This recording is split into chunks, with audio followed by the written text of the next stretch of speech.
Hey guys, welcome back to my channel again, and today I just got my Chase card delivered, so I'll show you around.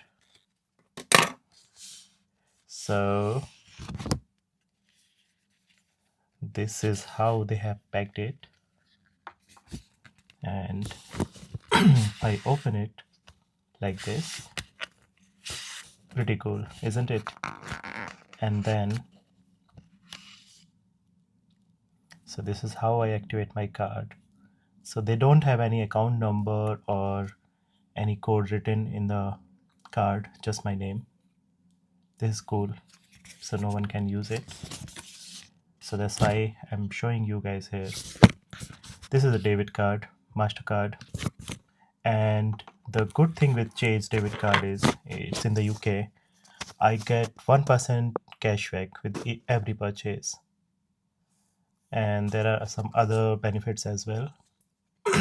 So after using this card, I'll make another video, a quick one, and I'll share with you guys. Thank you so much for watching.